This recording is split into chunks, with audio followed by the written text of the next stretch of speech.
حکومت کے سر پر دھرنے کی دو نالی بندوق رکھ کر حال ہی میں کوٹ لکھپت جیل سے رہا ہونے والے تحریک لبیک کے قائد سعد رضوی کے بارے میں ابھی تک ذرائع نے یہ نہیں بتایا کہ انہیں علامہ کہا جائے یا فی الحال مستقبل کا وزیر اعظم کہہ کر کام چلایا جائے۔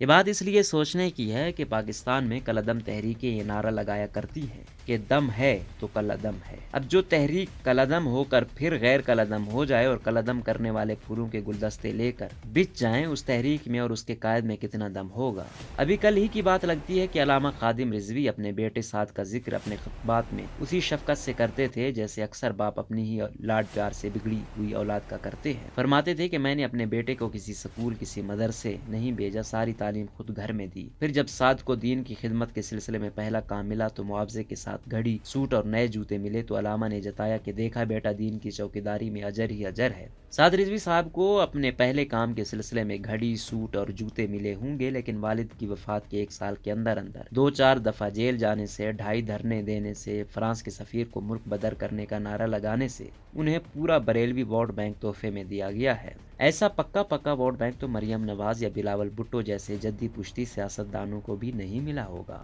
ہمارے سازشی ذہن کہیں گے کہ سعد رضوی کے مستقبل کا فیصلہ نہ علامہ خادم رضوی کی تعلیم نے کیا، نہ تحریک لبیک کے بزرگوں نے، بلکہ چاند والے مفتی منیب کراچی کے ایک سیٹھ اور سپہ سالار نے چائے کے کپ پر مشاورت کی اور کہا کہ یہ ہمارا ہونہار لڑکا ایسے ہی جیل میں پڑا ہوا علامہ اقبال کی نظموں کو رٹا لگا رہا ہے یا بقول عمران خان کے ایسے ہی پڑا ہوا ہے، اسے نکالو اور پھر تماشا دیکھو۔ زیادہ سنجیدہ اور مدبر تجزیہ نگار فرمائیں گے کہ پاکستان کے سیاسی منظرنامے میں اتنے بڑے بریلوی فرقے کے جذبات کی ترجمانی کرنے والی کوئی سیاسی جماعت نہیں تھی، اس لیے تحریک لبیک کا سیاسی ظہور قدرتی امر تھا۔ یہ کوئی نہیں بتائے گا کہ علامہ خادم رضوی کے ظہور سے پہلے بریلویوں کا پتہ ہی نہیں تھا کہ ان کے جذبات ہیں کیا، جس طرح انڈیا میں مودی کے ظہور سے پہلے ہمارے ہندو بھائیوں کو یہ پتہ نہیں تھا کہ وہ تقریباً 1 ارب کی مظلوم اکثریت ہیں۔ وہ تو بھلاؤ علامہ خادم رضوی کا کہ جنہوں نے ہمیں بتایا کہ بھول جاؤ جماعتیوں کو اور جہادیوں کو، کیونکہ تمہاری ہر گلی میں گستاخ گھوم رہے ہیں۔ وزیر اعظم عمران خان بھی سوچتے ہوں گے کہ اقوام متحدہ میں کھڑے ہو کر پوری دنیا کو مسلمانوں کے جذبات کے بارے میں انہوں نے بتایا،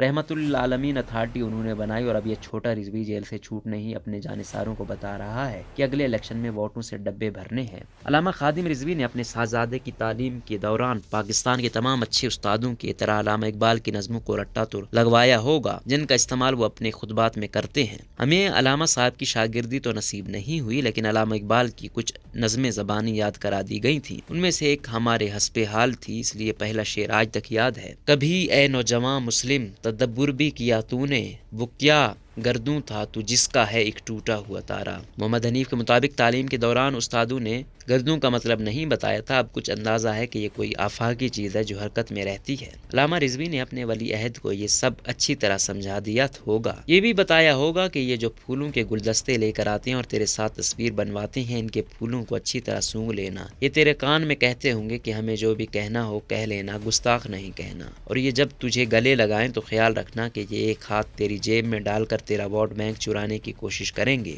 علامہ خادم رضوی جیسی رنگین پنجابی میں بات کرنے کی ہمت نہیں ہے، ورنہ وہ ولی عہد کو پیار سے کوئی اچھا سا لقب دے کر کہتے، یہ ڈبے بھرنے والی پٹی تجھے کس نے پڑھائی ہے، اگلے الیکشن تو مشینوں پر ہوں گے۔ صرف ایک ولی عہد کی ہی نہیں، پوری جمہوریت کا سافٹ ویئر اپ ڈیٹ ہونے جا رہا ہے۔